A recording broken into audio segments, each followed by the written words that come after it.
E aí, a gente vive, e isso precisa ser apontado, e voltamos aqui à questão da aliança objetiva. A aliança objetiva é assim, digamos que eu e o Lucas nos odiemos. O que não é verdade. Mas existe... Não, eu sei que ele não me é. adora, eu também adoro o Lucas, enfim. Ele vive me elogiando. Isso é verdade. Até aborrece um pouco. Mentira. Digamos que a gente se deteste. Mas digamos que o Arthur seja nosso inimigo. Não, que isso? Não. Tá bom, vai. Suposição. Tá bom, para pensar. Suposição. Eu não preciso fazer uma aliança subjetiva com o Lucas. Subjetiva, isto é, combinar com o Lucas. Escuta, vamos nos unir para ferrar com ele? Basta que o Lucas tente ali ferrar com ele, basta que eu tente ferrar com ele, eu tenho uma aliança objetiva aí. A aliança objetiva é aliança em torno dos objetos. E às vezes você faz também, mesmo inimigos, cordialmente fazem alianças subjetivas. Durante um tempo.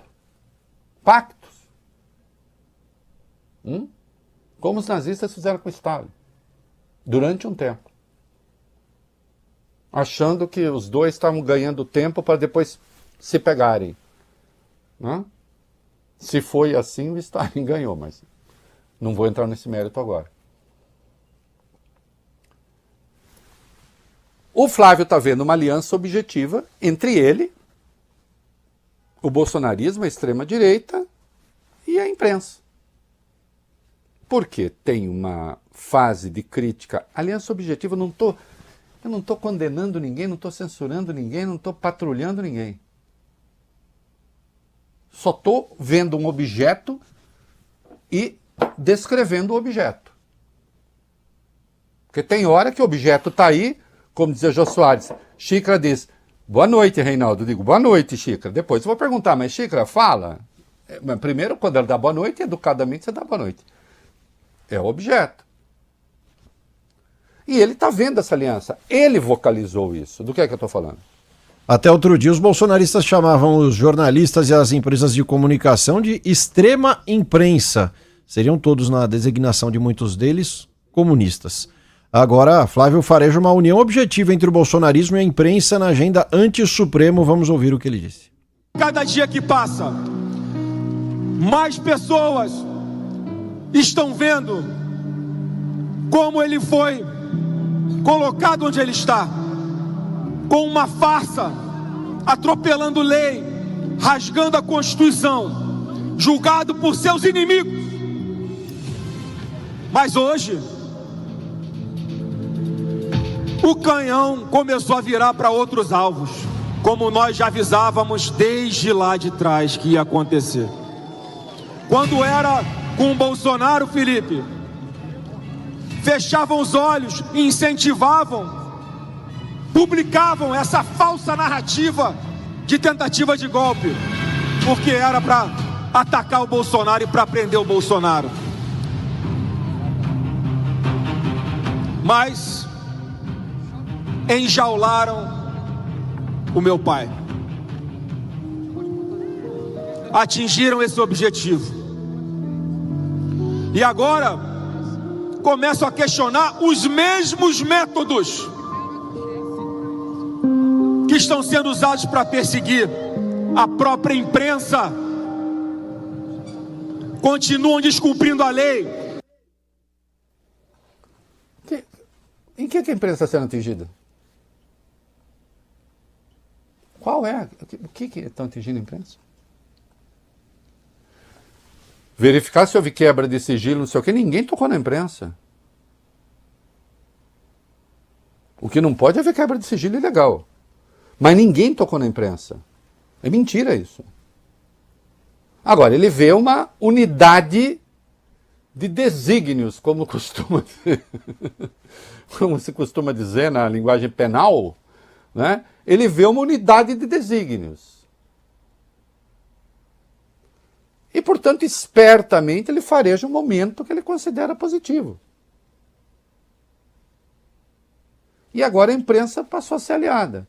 Aquela imprensa que era maltratada, chutada, tratada na porrada, metida no cercadinho, aí passou a ser aliada. Bacana.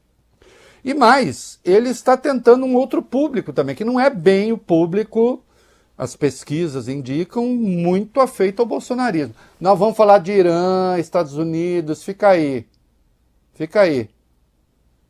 Ah, no mínimo você vai criticar o ataque. É claro que eu vou. Ter vergonha na cara, ora, bolas. Não? Mas eu já chego lá. Mas primeiro eu quero falar aqui. Olha aí. Tentando falar às mulheres, vai.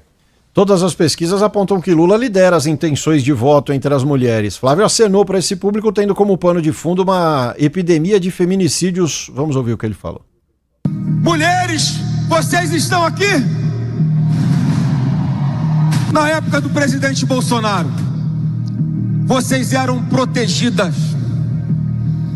Foram mais de 40 leis sancionadas pelo presidente Bolsonaro em defesa das mulheres. A ministra Damares, na Operação Maria da Penha, mobilizou mais de 100 mil profissionais de segurança pública e prendeu mais de 26 mil agressores e assassinos de mulheres nesse Brasil. E eu sou casado com a Fernanda, sou pai de 2 princesinhas que são a razão do meu viver. E eu imagino a dor dessas famílias que tem uma mulher agredida ou uma mulher assassinada por um covarde. E a gente não vai mais tolerar isso nesse país. E quem tolera, né? Essa coisa, tá pegando carona no discurso do feminicídio. Os bolsonaristas sempre foram contra a caracterização do feminicídio, do tipo penal feminicídio. Né, Flávio? Vocês foram contra. Aliás, esses números delirantes aí, envolvendo Damares, enfim. Agora, com absoluta certeza, o que ele está fazendo, por exemplo, real-time big data, disputa entre os homens, até na pesquisa anterior, né? Entre os homens, Lula 36, Flávio 33, praticamente empate. Entre as mulheres, Lula 42, Flávio 27. Então ele está claramente fazendo um aceno às mulheres. Um aceno às mulheres num dia em que Michele não estava no palanque, porque nem sequer consultada ela foi sobre o fato de ter sido chutada. Pelo próprio marido, aliás. Razão porque ela não estava lá ainda. Né? E aí tem uma explicação do Valdemar Assetti, do que é que eu estou falando? O presidente do PL classificou a ex-primeira-dama Michele Bolsonaro como um fenômeno político, mas afirmou que Jair Bolsonaro não queria que ela se candidatasse a um cargo no executivo. A declaração foi dada em uma entrevista ao programa Canal Livre, aqui da Band. Vamos acompanhar o que disse Valdemar. O Bolsonaro nunca quis ela num cargo executivo porque ela não tinha tido nunca um mandato, nunca passou por um cargo, então ele achava que ela, para assumir um cargo executivo era muito difícil para ela. Ela é um fenômeno. A Michele Bolsonaro tem um prestígio no Brasil da mesma altura do Lula, do Bolsonaro, Tarcísio, Bolsonaro e Michele. Os 3 empatam com o Lula no segundo turno. Ela se promoveu muito na liderança do PL Mulher, trouxe mulher para a política e fez um trabalho maravilhoso. Então, quer dizer, ela vai ser muito importante também. Ela passa uma situação muito difícil, que ela tem que cozinhar para o marido dela de manhã, porque ela tem que levar comida para ele todo dia no presídio. Ela hoje é candidata, para ela ser candidata a senadora por Brasília. E a gente vê que não é.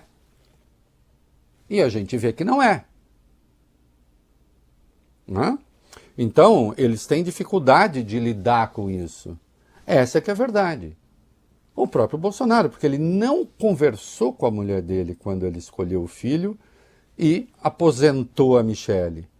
E aí, no domingo, ele se manifestou sobre essa coisa da Michele. Do que é que eu estou falando? Reinaldo, no domingo, dia das manifestações, aliados de Jair Bolsonaro compartilharam a imagem de uma carta escrita pelo ex-presidente. No texto, ele defendeu a ex-primeira-dama Michele Bolsonaro de ataques da direita e afirmou ter pedido que a mulher só se envolva nas articulações políticas para as eleições deste ano, após o mês de março. Ele diz o seguinte nessa carta: dirijo-me a todos que comungam conosco dos mesmos valores, Deus, pátria, família e liberdade, para dizer que lamento as críticas da própria direita dirigidas a alguns colegas e a minha esposa. A Michele pedi para só se envolver na política após março de 2026, já que a mesma se encontra por demais ocupada no atendimento da nossa filha Laura, recém-operada, bem como nos cuidados à minha pessoa. Numa campanha majoritária, bem como as cobiçadas vagas para o Senado, os apoios devem vir pelo diálogo e convencimento, nunca por pressões ou ataques entre aliados. Meu muito obrigado a todos pelo carinho e consideração da nossa união, o futuro do Brasil. Como a gente vê, né, a mulher é vista como função dele, né? Ela mesmo, presidente do PL, mulher, ela está ali como uma vontade derivada e não como uma vontade autônoma. E ela sacou isso, tanto sacou isso que ela não estava presente, insisto, no palanque do Flávio. Então, por mais que ele tente falar as mulheres, ele fala as mulheres sem, no entanto, conseguir dar uma resposta compatível com a dignidade dessa mulher no ambiente da própria política e mesmo com uma mulher de direita. Só para...